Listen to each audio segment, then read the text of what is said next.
President Biden has just hired former President Barack Obama's best lawyer after more documents and a public admission of guilt about having top secret documents illegally came out of the president's mouth. The White House is in full panic mode. And did you know that Biden has had nobody running the FAA for over a year? No wonder we're having so many airline issues. Putin rains ballistic missiles down on 2 Ukrainian towns, and their air defense system is no match for Russian rockets. Also, some major tax discrepancies were just learned about from the Biden tax situation, and Republicans are all over this. Thank you so much for liking and sharing these videos. It really helps me out, and there's so much in the news today.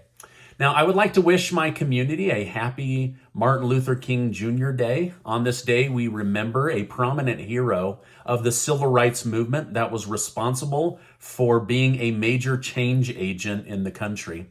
I have so much respect for Dr. King. He lost his life fulfilling a bigger cause that brought millions into better opportunities. So we're so grateful for his life and for his example. President Biden gave a speech at Senator Raphael Warnock's former church last night about Dr. King and his influence and the need for greater equality, and you can look that up online if you would like. After the recent massive FAA airline system outage that caused millions of passengers' flights to be delayed, many have pointed to the fact that the FAA, or Federal Aviation Administration, doesn't have anybody leading the team. While President Biden appointed a man by the name of Phil Washington back in July, he still hasn't had a confirmation hearing to see if he's the right guy for the job. Senate Majority Leader Chuck Schumer, stated it's time to clear the runway for President Biden's choice for FAA administrator. With recent events, including airline troubles and last week's tech problem, this agency needs a leader confirmed by the Senate immediately. I completely agree with Chuck Schumer. I'm shocked that such an important agency would not have somebody leading it for over a year now, and it's no wonder we're having issues. Pete Buttigieg is just obviously not up for the job, and now even Chuck Schumer is saying we've got to get somebody with leadership in there right away. The world is watching Ukraine's neighboring country, Belarus, like a hawk.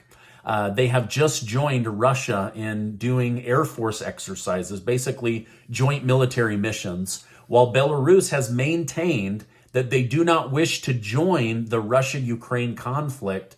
All of their Air Force bases and firing ranges are participating in joint military exercises with Putin and Russia until February 1st. So basically, we're not going to war, but we are doing military games with a country at war with our neighbors. It's a little bit suspicious, and so NATO is saying that they're going to be keeping an eye on Belarus. On top of these facts, Belarus has previously let Russia come into the country and launch airplanes or missiles from Ukraine or towards Ukraine. And so it does seem that they are pro-war, and they are obviously pro-Putin. Russia has continued to kill Ukrainian civilians with its most recent attack on an apartment building. President Zelensky maintains that Russia should be deemed a terrorist state that must be defeated, and that other nations should join in order to defeat Putin. While Russia has Belarus on their side, Ukraine has America and Germany and other NATO nations. The United States is reportedly sending troops to Germany in order to train Ukrainian soldiers. To date, the United States has been responsible for training 3,100 Ukrainian military men and women to use our advanced weaponry. This extra training is being provided so Ukraine can use the United States' most powerful and expensive equipment to go against Putin on behalf of NATO.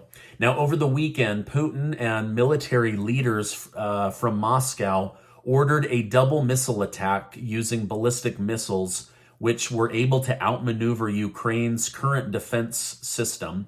Putin basically rained missiles down on this town. It's like something out of a movie. It's really terrible. The attacks killed many and left lots of infrastructure damage in this area of Ukraine. They're saying it's one of the worst attacks on Ukraine since August of last year. I hate reporting on this stuff, but it's in the news and it's important that people know what's going on over there. Now, the situation regarding President Joe Biden's classified documents continues to become worse and more controversial at the same time. Over the weekend, even more documents were found in Biden's home closet there in Delaware. It turns out, as people have dug in, that President Biden has spent 163 days while president back at his own house. Now, naturally, this caused people to begin to wonder who's been visiting the president that would have access to these top secret classified documents about other countries, about our own country, and put the nation at risk with national security. Now, all weekend long, Republican lawmakers pressured the White House for visitor logs to Biden's Delaware home so that they can start basically doing trace contacting like during COVID and mapping out who would have had access to these highly classified intel documents about Ukraine, Iran, and China.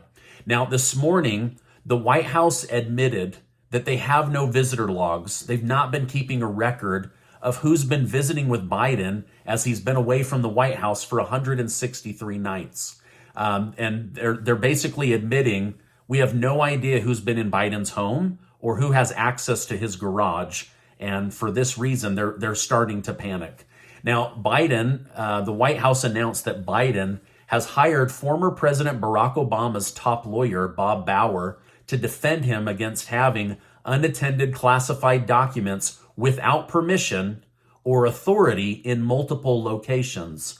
This is looking very bad for President Biden, and many Democrats are starting to abandon him, saying, this looks really bad.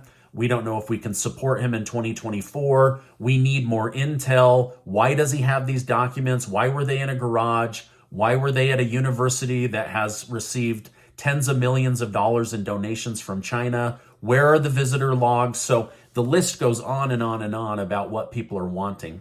Now, on top of that, Biden has a bigger problem with the IRS as new documentation comes out from the Biden family.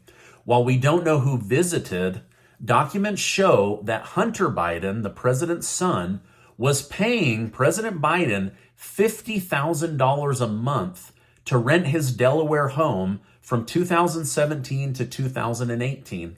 However, this information seems contradictory with Joe Biden's tax documentation claiming he only received $20,000 in total rent from Hunter Biden. Now, as we all know, Hunter Biden, he's dealing with a lot right now. I don't know that I could say he's a trustworthy person. He has been caught lying, and he's in the middle of several big investigations. But now they're starting to wonder, okay, why aren't your tax documents lining up? And why did the president's son have access to classified documents for over a year with nobody knowing about it?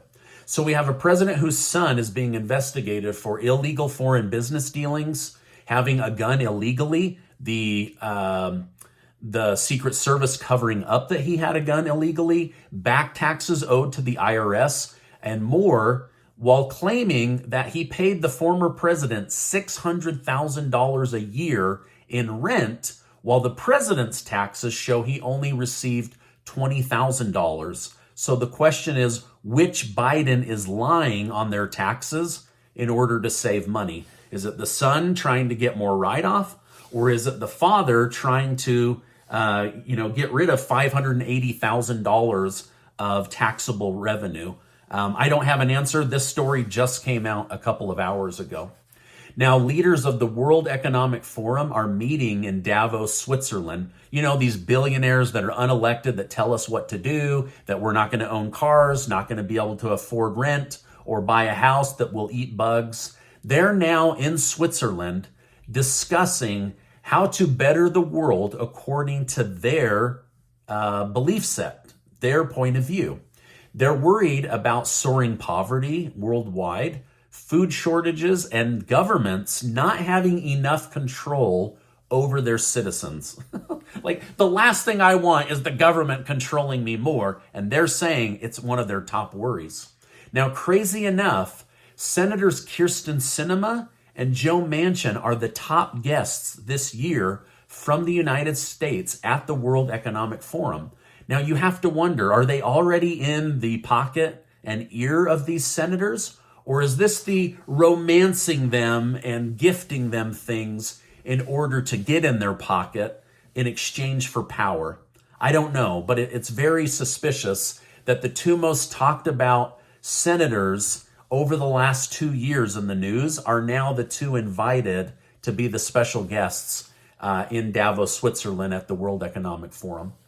Now, this is my update for today. As I know more, I will come on and share more with you. Hey, make sure to take 20 seconds to get your name entered to be one of the winners of the $5,000 that Casey and I are giving away thanks to generous video sponsors. You'll get some cash. You'll also get to work on your financial plan with me personally, and we're so excited to be able to do that thanks to generous video sponsors. Now, before you go, I want to remind you that you are amazing. Make sure to check out this super important video, and please get subscribed to the channel, hit that notification button so that I can keep you up to date on what's going on. Hey, there's a lot of places to get your news these days, so thank you so much for stopping by, and I'll see you on the next video.